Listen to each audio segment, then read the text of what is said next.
Baik, selamat datang teman-teman. Pada kesempatan kali ini saya akan membahas analisa saham mingguan untuk periode minggu ini tanggal 6 November sampai dengan 10 November 2023 ya. Jadi seperti biasanya untuk analisa saham saya akan bahas 6 saham. Untuk rutin biasanya saya selalu bahas saham perbankan ya, terutama bank yang terbesar. Tapi sebelumnya saya akan perlihatkan dulu untuk event yang akan datang. Jadi untuk program yang akan datang ini saya akan mengadakan sesuatu yang mungkin agak sedikit berbeda ya. Jadi saya rencananya akan mengadakan semacam weekly atau market review gitu ya. Jadi istilahnya itu market outlook ya seperti itu ya. Jadi jadwalnya Zoom meeting Sabtu depan tanggal 11 November 2023 ya. Jamnya kurang lebih jam 7 malam sampai jam setengah 9 malam lah ya seperti itu ya. Waktu Indonesia bagian barat ya. Jadi memang meeting ini saya buat tujuannya ya. Jadi untuk saham weekly market outlook ini saham minggu ini ya. Jadi seperti itu ya. Dia akan membahas market yang minggu sebelumnya ya. Jadi sektornya, kemudian sahamnya, kemudian ada berita-berita apa yang penting ya seperti itu ya.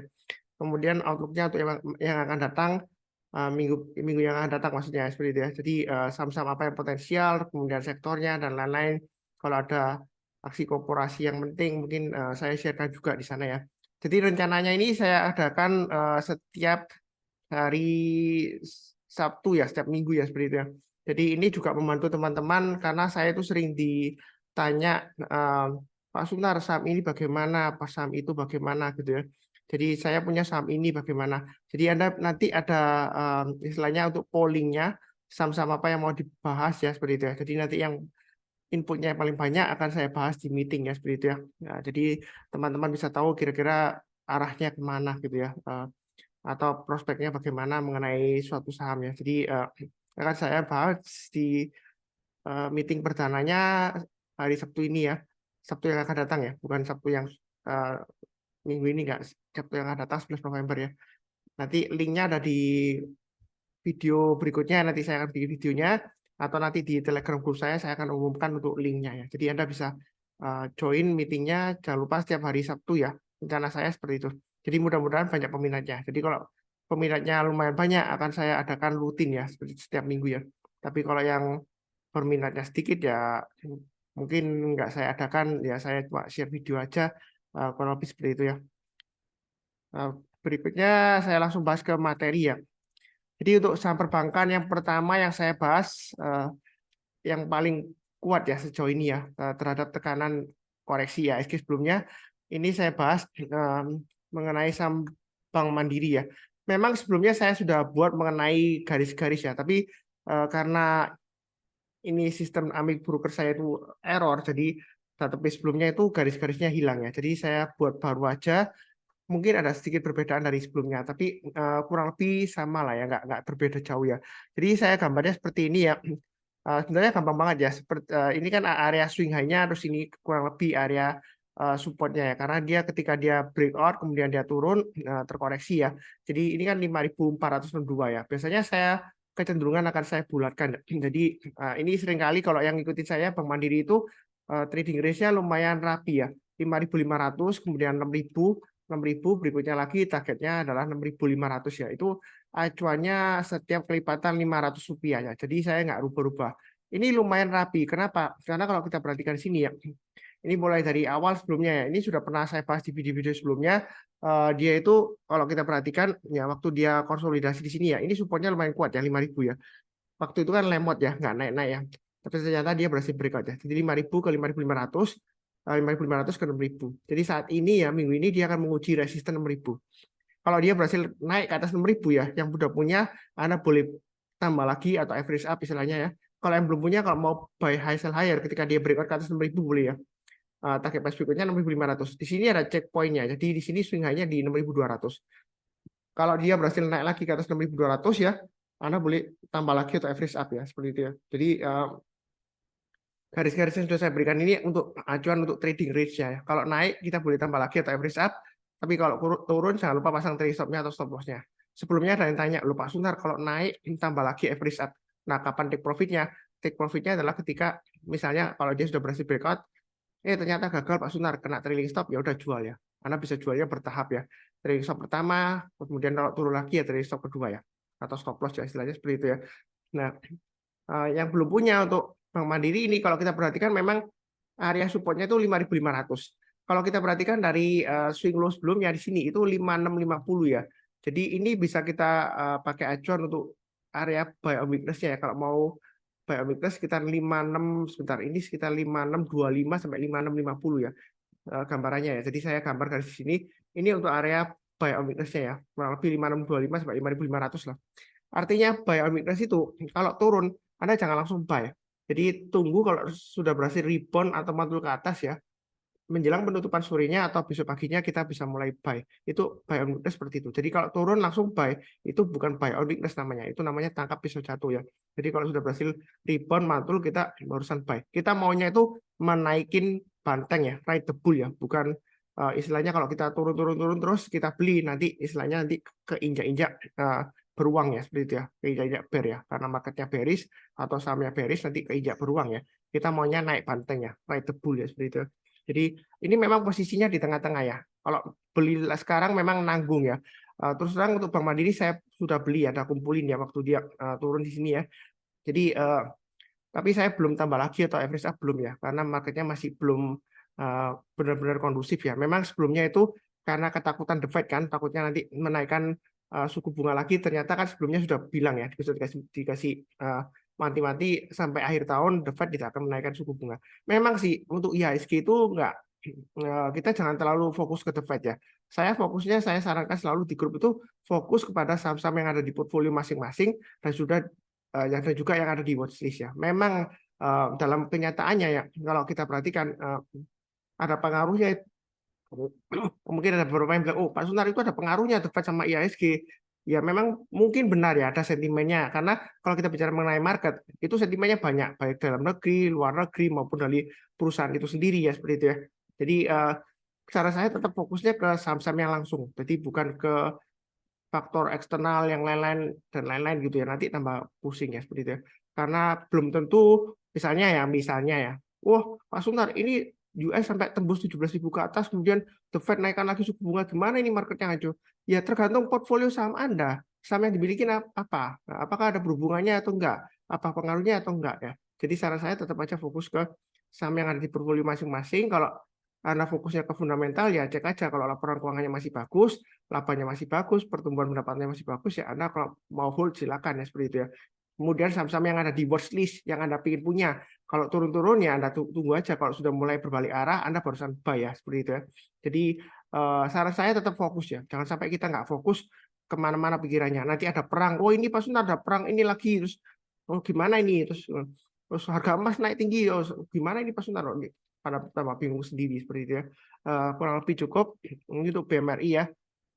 Oke, kemudian berikutnya tuh Bank BNI ya. Jadi setelah aksi korporasi stock split dia turun ya. Memang kurang lebih mungkin sama ya dengan BCA. Bank Mandiri juga sebelumnya gitu ya. Stock split dia nggak lama dia turun ya, koreksi ya. Jadi ini untuk Bank BNI sebenarnya di sini kalau kita lihat ini dia sebelumnya area supportnya ya, yang dia sudah tembus ya. Ini sudah ditembus ya supportnya sebelumnya ya. Jadi kalau saya gambarkan ini kurang lebih areanya sekitar saya pakai acuan di sini aja ya 48, ini kan 4860 ya. Mungkin saya pakai acuan sekitar 4850 ya. Jadi yang sudah punya Anda bisa pakai acuan pasang trailing stop-nya atau stop loss-nya di 4850 dan 4720 itu untuk BBNI ya. Kalau sudah masih bertahan di atasnya 4850 ya atau maksimum di 4720 untuk BBNI ini dia akan menguji resisten berikutnya. Dan kalau kita lihat di sini ini dari acuan dari Sunya sebelumnya ya. Ini sekitar acuan 5 ribuan ya, 4986 koma ya. Karena dia stock split, jadi dia angkanya koma gitu ya. Jadi kita pakai acuan 5 ribuan ya. Nah, kalau kita lihat ini 5.000, kemudian dari acuan range sebelumnya di sini kurang lebih 5.262 ya tadi ya. Maka saya gambarkan sekitar 5.200-an lah gitu ya. Kemudian berikutnya lagi sekitar 5.400 ya. Jadi kalau kita perhatikan dari range ini, kita bisa ambil kesimpulan, ini 5.000, 5.200 ya. Kemudian 5.200, 5.400. Jadi setiap kelipatan 200 rupiah lah kurang lebih seperti itu ya, trading range-nya. Jadi kalau kita bicara mengenai trading di saham, ya, kita harus tahu trading range-nya. Andaikan ibaratnya lantai bangunan ya, ini saya anotit aja. Misalnya ini di lantai dasar, lantai 1, kemudian ini lantai 2. Ini lantai 3 ya, lantai 4 gitu ya. Ini lantai 5. Jadi kita harus tahu posisinya di mana. Jangan sampai kita di bawah terus ke bawah ya. Nanti istilahnya underground turun terus dalam ke bawah ya. Nanti melawan tren kalau kita buy terus ya seperti itu ya. Kurang lebih sih seperti itu ya untuk ini untuk gambarannya. Sebentar. Saya hapus dulu untuk annotation-nya. Bentar saya ini ada satu yang missing ya. MA20-nya.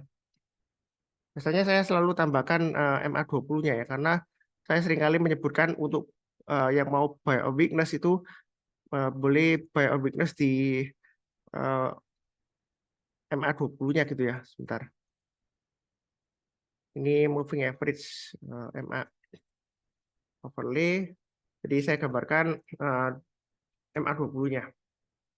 Ya kalau kita perhatikan di sini memang untuk BBNI ya, itu jangka bentar ya. Jangka pendeknya dia masih cenderung downtrend ya. Walaupun ini sudah mulai rebound karena MA20-nya secara gampangannya aja mengarah ke bawah dan harganya masih di bawahnya MA20-nya. Ya kurang lebih seperti itu cukup ya. Jadi posisinya memang di saat ini di tengah-tengahnya antara 4.800-an sampai 5.000 ya. Kalau Anda sudah punya pasang aja stop loss-nya yang tadi saya sebutkan ya 4720 maksimum ya. Karena kalau dia turun di bawah 4720 ini kalau kita perhatikan dia bisa turunnya lumayan dalam ya karena area support berikutnya itu kurang lebih sekitar 4.400-an gitu ya.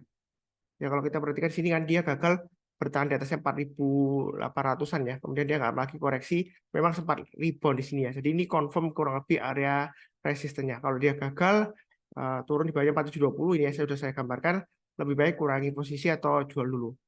Mungkin ada yang tanya, "Loh Pak Suntar, ini kan saham bagus, kenapa kita jual? Keep aja, nanti kan juga naik sendiri." Kalau saya sih fokusnya kepada trennya. Kalau trennya itu dan trennya masih kuat ya, kena stop loss kita jual dulu. Karena kalau kita bicara mengenai buy dan sell, beli dan jual saham, yang paling susah itu adalah jual saham. Kalau beli saham itu gampang, tinggal HK aja eh, langsung kita dapat. Nah, ketika kita jual itu kita sebenarnya lebih susah ya daripada beli ya. Kenapa? Karena jual itu dihadapkan dua kenyataan. Yang pertama kalau kita sudah profit, ya kan, kita pasti mikir, wah sayang nih Pak Sunar kalau kita jual sekarang nanti jangan-jangan naik lagi ya seperti itu ya. Karena sering di grup ada beberapa yang sharing dia sudah profit banyak, dia harapkan profit lebih tinggi lagi, ternyata nggak gagal dia turun lagi, ya kan, serba repot kan, dia sudah profit. Kemudian yang loss, ya itu dia berpikiran seperti ini, kalau mau sell, Pak Sunar loss saya itu besar sekali ya seperti itu ya, gede ya seperti itu ya. Gimana ini kalau jual ya? Memang sih saya dulu pernah waktu seminar ya di Jakarta ya sebelum COVID ya waktu itu rame-ramenya ada yang tanya seperti ini, Pak Suntar saham ini bagaimana? Kalau saya lihat ini kan turunnya masih sedikit 2%-an gitu ya. Ya dia sudah bingung ya turun 2% ya. Padahal dia belum jual, dia mau jual atau enggak ya dia bingung karena loss-nya banyak ada yang itu. Nah, saya itu pertamanya bilang ya kalau masih 2% masih dalam batas toleransi stop loss lah begitu ya. Nah, ternyata setelah itu apa meeting ya setelah seminar dia bilang ke saya, Pak Sunar saya investnya di sini ya kan dia waktu itu bilangnya invest sih. Padahal dia trading sih. Kalau invest harusnya nggak terlalu bingung ya seperti dia. Nah, turunnya 2%. Terus dia ternyata saya lihat, oh dia masuknya sampai 1 miliar ya seperti itu. Jadi kalau 1 miliar kalau kita bicara mengenai 2% berarti sudah 20 juta. Ya lumayan ya 20 juta. Bisa beli sepeda motor yang bagus ya. Waktu zamannya sebelum COVID ya 2019-an ya seperti itu ya. Saya masih ingat seperti itu. Jadi semua tergantung resiko profil masing-masing ya seperti itu ya. Saran saya tetap fokus kepada trading plan masing-masing. Yang penting ya kalau misalnya turun, Anda jual dulu. Jangan takut-takut kayak Pak Suntar nanti saya jual naik ya seperti itu ya. Memang kadang-kadang kalau kita beli bisa turun ya, dijual naik. Gimana ini Pak Suntar? Apakah analisa kita salah? Enggak ya, belum tentu ya. Jadi memang market itu nggak bisa kita atur, tapi kita bukan menyalahkan marketnya. Yang penting kita selalu pasang trading stop dan stop loss, tetap semangat ya. Jadi jangan sampai kalau dia turun-turun, Anda memaksakan diri, Anda average down, nanti tambah parah ya seperti itu ya. Kurang lebih cukup ya untuk BBNI. Oke, berikutnya untuk BBRI. Nah, BBRI ini juga saya ada buyback ya. Sebenarnya terus terang aja untuk BBRI ini saya sempat cut loss di sini ya. 5%-an saya jual di sini. Waktu itu drop kan. Dia drop di bawah seperti itu ya. Jadi saya itu nggak memaksakan diri, tapi saya cut loss-nya bertahap ya. Jadi nggak semuanya saya cut. Jadi masih ada sebagian yang masih saya keep. Tapi ketika dia rebound, saya buyback ya. Seperti itu ya. Memang rugi dong Pak Sunar. Kalau kita perhatikan apa namanya, kalau coba Pak Sunar kalau nggak cut loss, ya ini kan buktinya naik, ya tapi jangan keliru ya. Ini sebelumnya kalau kita perhatikan dia sudah 2 kali, sebenarnya 3 kali ya, 3 kali dia nembus MA20-nya ke atas, ini gagal terus ya, nggak lama dia gagal ya, ini gagal, ini gagal, ini gagal ya. Jadi ini apakah gagal lagi? Belum tentu gagal ya seperti itu ya. Jadi kita jangan terlalu kaku. Misalnya ini 1 kali gagal, 2 kali gagal, 3 kali gagal. Wah ini pasti gagal Pak Sunar. Saya tunggu aja di bawah ya. Saya jual dulu gitu ya. Gitu ya. Belum pasti. Jadi kita itu jangan terlalu kaku. Kalau pertama gagal, kedua gagal, ketiga kali gagal, keempat kalinya belum tentu gagal. Ya, ada kemungkinan berhasil, tapi belum tentu berhasil juga ya. Seperti itu ya. Jadi jangan terlalu kaku. Memang saya itu sering kali ya, kalau kena stop loss ya saya jual. Jadi kalau balik lagi saya buyback. Kedengarannya memang rugi Pak Sunar, keenaan brokernya gitu ya. Ada yang bilangnya seperti itu. Nanti brokernya cuan banyak. Padahal loh, komisi broker itu sedikit ya. Kalau Anda investnya banyak atau tradingnya banyak, itu nego fee-nya bisa di bawah 0,1% ya untuk fee buy-nya. 0,1% itu paling komisi broker bersih sekitar 0,05% ya seperti itu ya. Jadi nggak terlalu kasih uang banyak ke broker sih, terus terang aja seperti itu ya. Jadi jangan termakan omongan orang, jangan sering-sering cut loss tuh. Nanti kalau sering-sering cut loss keenaan brokernya kaya raya. Enggak juga. Ya seperti itu ya. Nah, ini kalau kita lihat di sini, ini adalah area swing low sebelumnya ya. Saya biasanya tuh Bank BRI ini saya pakai acuannya lumayan rapi ya. Jadi hampir sama dengan yang tadi ya, Bank Mandiri ya. 5.000, kemudian berikutnya adalah sekitar 5.500-an seperti itu ya. Nah, tapi ini saya atur di sini aja ya. Semuanya sebelumnya saya ingat di sini, ini saya gariskan saya 5350. Jadi agak sedikit berbeda, setelah 5350, kemudian berikutnya di sini kalau salah 5.700-an ya. Nah, kalau kita lihat di sini, jadi kalau kita lihat range-nya, trading range-nya untuk Bank BRI ini sekitar 5.000, 5.350, 5.350, 5.750. Jadi setiap kali kalau kita mau trading atau investasi di saham ya, pastikan kita tahu range-nya, trading range-nya. Jadi seperti lantai bangunan, lantainya di mana, atapnya di mana kita harus tahu supaya untuk batasan support resistennya. Nah, kalau turun lagi di bawah 5.000, maka dia akan testing area support berikutnya sekitar 4.700.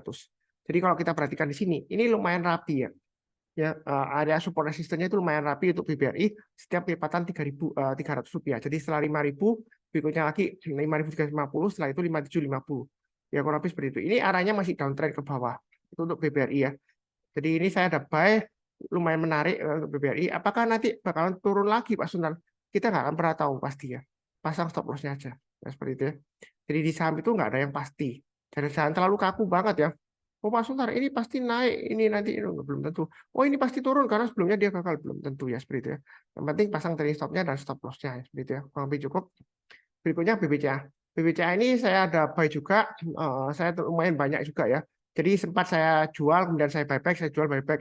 Terakhir memang ada saya jual sebagian ya, kemudian dia naik lagi saya buyback. Jadi average saya memang masih loss dikit ya, sekitar 1%-an ya untuk BBCA ya. Tapi BBCA ini lumayan kuat sebenarnya ya. Nah, ya kalau kita lihat sebelumnya sudah saya gambarkan areanya sekitar 9.000 ya, saya masih ingat ya. 9.000, kemudian berikutnya lagi sekitar 9.400, 9.450 ya. Tapi saya pakai acuan dari all time high yang terbarunya 9.450. Karena all time high sebelumnya 9.400. Jadi trading range-nya itu untuk BBCA 9.000, 9.450. Nah, sekarang kan masih di bawah 9.000. Jadi sebenarnya dia masih risiko turun. Ini MA20-nya masih mengarah ke bawah ya. Jadi kalau kita perhatikan ini area supportnya ya. Kalau kita perhatikan 9.000 ke 9.450 ya. Ini 8.700. Nah, kita bisa ambil acuan kurang lebih ini kalau kita perhatikan setiap lipatan 400 rupiah ya, trading range-nya seperti itu ya. Ini lumayan rapi sih kalau saya bilang sih ya, seperti itu. Jadi memang ada beberapa saham itu trading range-nya itu lumayan rapi ya. Jadi kita itu tradingnya lumayan enak. Rapi dalam arti nggak pasti harus persis pas gitu, enggak ya. Ini kalau kita perhatikan ini lumayan rapi ya untuk BBCA ya, 8.200, 8.600, 9.000 dan 9.450. Jadi kalau sudah tahu area range-nya gini, kita bisa tahu masuknya di mana ya kan, pasang trading stop-nya di mana, stop loss di mana, ini kayak ini ya. Contohnya ini area 8.200 ya. Ini 8.200-an. Kemudian di sini dia sempat koreksi testing kan. Ya memang nggak harus nyentuh di sini pas, nggak ada ya. Jadi kita jangan sampai kaku, jangan sampai market itu diatur dengan analisa teknikal ya. Oh ini harus kena support yang di sini, nggak tentu ya. Memangnya Anda bisa ngatur harganya. Kalau ada orang yang bisa ngatur harga saham di pasar saham, ya sudah pasti jadi orang yang terkaya di dunia ya. Mungkin sahamnya nggak liquid, Anda bisa atur, tapi jangan lupa ada otoritas juga yang mengawasi ya seperti itu ya. Jadi nggak bisa seenaknya sendiri Anda atur-atur, oh Anda angkat sendiri saham-saham yang nggak liquid, kemudian Anda jual sendiri, Anda permainkan sendiri, enggak.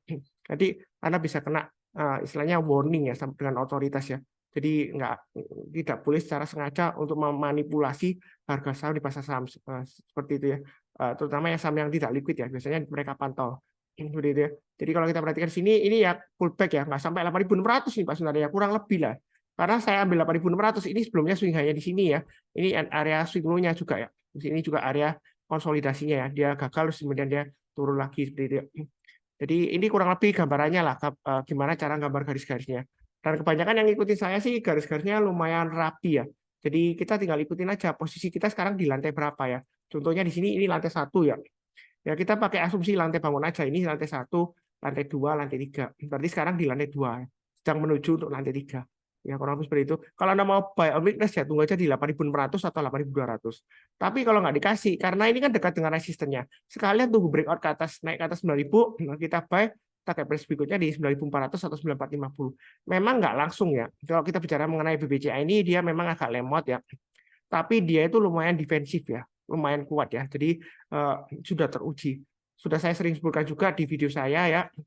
Mungkin yang ngikutin saya jangan bosan-bosan ya.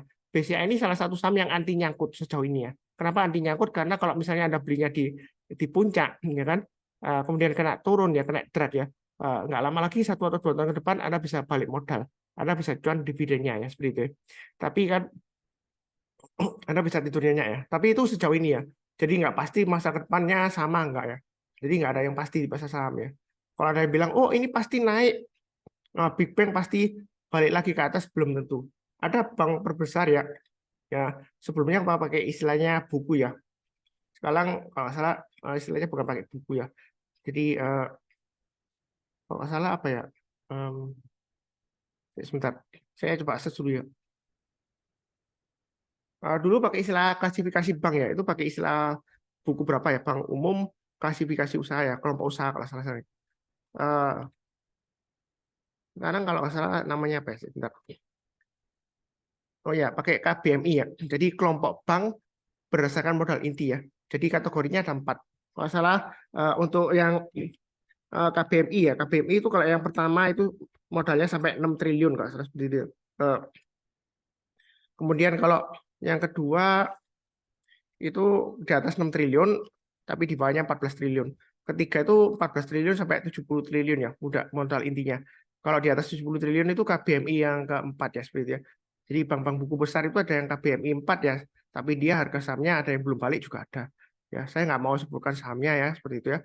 Jadi nggak enak nanti yang udah punya tersinggung atau gimana ya seperti itu ya. Atau nanti bingung ya. Ya seperti itu ya, saya nggak mau sebutkan aja. Jadi nggak pasti, nggak ada yang pasti. Kalau misalnya, oh Pak Sunar, ini pasti balik ke atas loh dari masa kejayaannya seperti itu ya. Kalau misalnya pasti ya, 100%, ya kita tanya kembali kapan gitu ya. Kapan? Kalau dia nggak bisa jawab pasti, berarti itu nggak pasti ya seperti itu ya. Kalau dia bilang kapan, ya pasti ya. Ya kalau misalnya, oh ini sudah turun dalam, misalnya turun 50%, bakalan balik lagi ke atas. Berarti kan cuannya 100% ya, kalau dia balik lagi di masa kejayaannya di all time high-nya sebelumnya ya. Kalau sudah turun 50%, kalau dari 50% turun ya, kemudian naik lagi balik ke atas berarti kan 100% ya. Nah, kita tinggal tanya aja kapan gitu ya. Kalau dia bilang pasti kapan. Kalau misalnya benar-benar jadi ya, kita tinggal ikutin orang itu aja. Semua orang nggak perlu kerja. Ngapain sih kerja? Kerja ikutan orang itu nggak enak. Ya, seperti itu. Dimarah-marahin, terus kayak gitu. Resiko kena pecat, resiko dipindahkan, ya kena senggol coworker ya. Sesama jabatan pun ya, sama coworker kadang-kadang juga sikut-sikutan ya seperti itu ya. Resikonya nggak enak juga, stres juga seperti itu ya. Jadi kita harus juga berpikir seperti itu. Kalau misalnya mudah banget, pasti ya ngapain kerja? Kalau nggak ada orang yang mau kerja, semua pinjam uang di bank. Akhirnya semuanya main money game semuanya. Ya, ekonomi nggak jalan. Siapa yang mau jadi buruh? Nggak ada lah. Ya, kita tinggal mainkan uang aja. Oh, ini pasti kok Pak Suntar pasti naik ke atas kok ya seperti itu. Nggak ada yang pasti. Ya, kalaupun pasti mungkin kita bertanya lagi kapan. Jadi kalau dia tahu pasti kapan, ya kita tinggal hitung-hitungan aja. Kalau kita pinjam di bank berapa persen bunganya, ini kenaikannya berapa persen, berapa lama, ya kita hitungan aja. Masih win yang mana ya seperti itu ya. Ya kalau win yang pasti itu yang returnnya lebih gede, dari ongkosnya kita kredit ke bank ya lebih baik kita semua pinjam ke bank aja, gadekan sertifikat rumah, ya kan? Ngapain susah-susah kerja, capek, stres, ya kan? Seperti itu ya. Ya kalau habis seperti itu ya cerita aja. Oke, berikutnya BDMN. Nah, kalau BDMN kalau kita perhatikan sini MA20-nya mengarah ke bawah ya. Ini sudah mulai naik ke atas, ya kan? Ini kalau kita perhatikan ini area kurang lebih ya. Kalau kita perhatikan ini area supportnya sekitar 2.700-an sebelumnya ya. Ini dapat dari mana Pak Sunar? Ini kurang lebih seperti inilah. Ini area dari kurang lebih area supportnya sebelumnya. Nah, kalau kita lihat resistennya, maka ini kalau kita lihat kurang lebih area sekitar 2.900-an lah. Nggak bisa pas banget ya seperti itu ya. Kalau kita gambar garis itu nggak bisa terlalu picky banget lah istilah bahasa Inggrisnya ya. Cerewet banget gitu ya. Jadi ini 2.900 kurang lebih ya. Kemudian berikutnya itu sekitar 3.000-an sampai 3.100. Jadi kita lihat di sini aja. Ya, kadang-kadang di tengah-tengahnya ini ada swing high juga, tapi itu checkpointnya lah seperti itu. Jadi ya mungkin kita agak turunkan aja ya, karena ini bisa pakai ini bugle atau ini ya kita coba turunkan 3.000 aja lah. Ya, 3.000 di swing high-nya di sini. Kemudian berikutnya lagi kalau kita pakai acuannya, kita bisa pakai acuan yang di sini ya. Ini kurang lebih 3.150 seperti itu ya. Kemudian setelah itu naik lagi ke atas ya, kurang lebih sekitar bentar ya. Ini swing hanya langsung ke atas saja di sini. 3.300-an. Jadi kalau kita perhatikan di sini, ini kurang lebih trading range-nya ya, seperti ya. 2.700, kemudian 2.900 ya. Kemudian 3.000 sampai 3.150, 3.300. Nah, selama di atasnya 2.700 untuk BDMN ini, kalau Anda mau spekulasi buy on weakness boleh ya. Seperti itu ya. Jadi menarik selama dia bertahan di atas 2.700. Tapi kalau dia gagal bertahan di atas 2.700, saran saya lebih baik jual dulu. Karena sebelumnya kalau kita lihat di sini, 2.700 ini ya. Ini dia berusaha naik, dia gagal ya. Dia turunnya dalam, bisa sampai 2.200 lebih, sampai 2.300 ya, seperti itu ya. Kalau kita perhatikan sini kan, ini dia turun dari atas ya. Berusaha untuk naik, terasa gagal langsung turun ya. Turunnya lama. Jadi kalau dia selama di bawah 2.700 ini, dia bisa turun di bawah lama ya, seperti itu ya. Memang sebelumnya di sini, oh ini gampang Pak Sunar, ini sebentar aja naik loh. Ini sebentar aja naik ya. Ini pas mantul naik gitu ya, lumayan ya profitnya seperti itu ya. Ya, kalau sudah terjadi sih ngomongnya gampang. Karena kalau kita berdasarkan kan sebelumnya di sini, kalau selama di bawahnya 2.700 dia resiko. Ya kan? Kalau dia sudah berhasil naik ke atas 2.700, selama dia bertahan di atasnya 2.700, kalau masih mau hold silakan ya seperti itu ya. Jadi kalau dia naik lagi kita tambah lagi atau average up ya. Mungkin kita bisa pakai acuan swing high di sini ya. 2850 kalau dia naik ke atas 2850 atau pakai acuan swing low yang di sini aja lah. 2820 lah ya. Jadi kalau naik ke atas 2820 yang belum buy kalau mau buy silakan ya, kalau nggak berani buy sekarang atau yang sudah punya average up naik ke atas 2820 kita tambah lagi naik ke atas 2.900 target price berikutnya di 3.000, 3.150 dan 3.300 yaitu untuk BDMN ya. Kurang lebih cukup ya. Ini terus terang aja trennya masih downtrend. Tahu dari mana Pak Sunar? MA20-nya masih mengarah ke bawah walaupun ini melandai ya seperti itu ya. Kurang lebih cukup. Oke, berikutnya untuk BNGA. Jadi BNGA ini termasuk salah satu yang bertahan kuat ya. Saya sudah sebutkan juga di sebelumnya videonya. Kita bisa pakai acuan garis-garisnya kurang lebih sekitar ini ya. Seperti 1.600-an ya. Saya gambarkan aja 1.600 ya. Kemudian berikutnya lagi kalau kita lihat sini ini kurang lebih sekitar 1.800 ya. Jadi basically dia itu masih sideways di area sekitar 1.600 sampai dengan 1.800. Kalau yang mau buy on weakness untuk BNGA ini Anda bisa tunggu di sekitar area ini ya.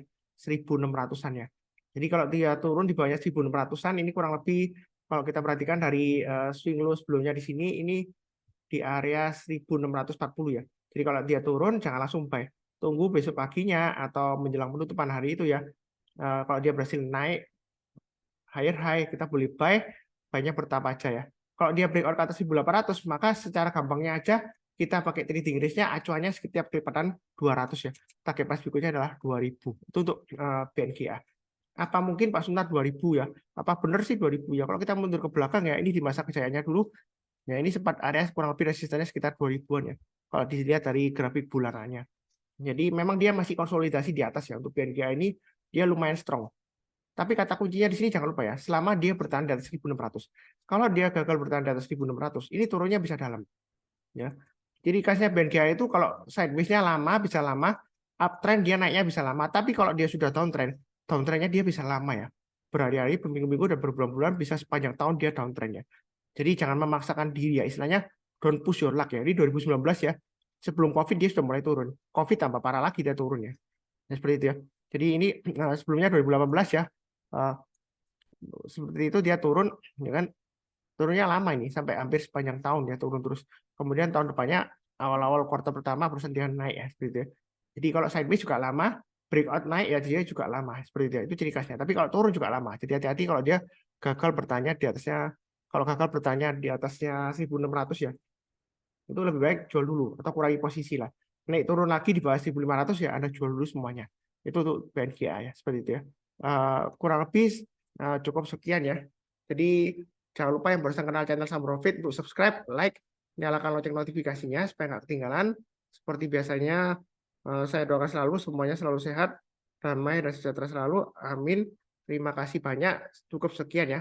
Tetap semangat. Jangan lupa nonton video yang lainnya, linknya atau podcast linknya ya. YouTube sekarang playlist ya lebih cenderung ke podcast link ya. Ada di video deskripsi di bawah ini. Ya. Sekian.